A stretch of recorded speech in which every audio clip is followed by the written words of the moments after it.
This is the Acer Predator XB2. It's a 27-inch gaming monitor with a refresh rate so quick, we can't actually show you how quick it is. Chances are the monitor you're watching this on caps out at 60 Hz or 75 Hz, which means it refreshes 60 or 75 times per second maximum. The Predator here has a refresh rate of 240 Hz, which makes it one of the smoothest monitors on the market, but that speed comes with a high price. In some ways, high refresh rate gaming is on its own parallel path alongside other trends like 4K gaming, and they seldom come into contact. Currently, it's just not feasible even for high-end gaming PCs to reliably offer 4K gaming at 240 Hz. That's why we'll so often see gaming monitors support either 4K or a super high refresh rate, but we rarely see both together, at least not at a reasonable price. That's also why we see so many high refresh rate monitors max out at 1080p.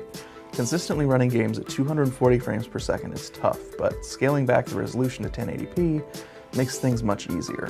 You'll see more pixels, but you'll also get to max out your detail settings, depending on the strength of your hardware. Alright, so how does this display look at 240 Hz?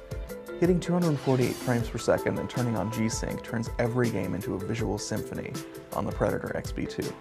A game like Overwatch becomes hyper-real, fluid animations, fast-paced gameplay, and killer visuals all just cascade across the screen, imbued with an unparalleled sense of movement and momentum.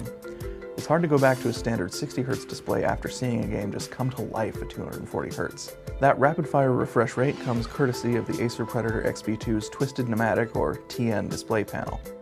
These kinds of displays are typically very quick, but often suffer from poor viewing angles, and the XB2 is no exception. Moving too far right or too far left will cause the display to appear discolored, but thankfully the stand is very easily adjustable, so this drawback is easily mitigated. But do you really need 240 Hz? Generally, you'll experience diminishing returns the further you push past 60 Hz. At 75 Hz, motion takes on that glassy smooth quality, while at 144 Hz, games become otherworldly.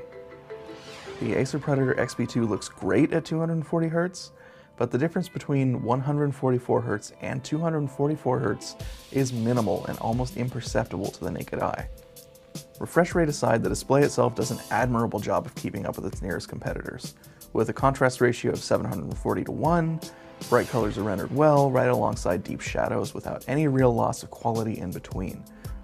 It's not as high as the BenQ EX3200R's contrast ratio, which topped out at a remarkable 2060:1, but it's pretty good. So overall, should you buy it? If you can't possibly settle for less than 240 Hz, the Predator XB2 is a decent if expensive choice at $680. But if you can get by with 144 Hz, the BenQ EX3200R is a much better buy at $400. It's still 1080p, but it's also curved with an ultra-wide 31.5-inch display and an absolutely killer contrast ratio. Even though it's a little slower, you end up getting way more bang for your buck.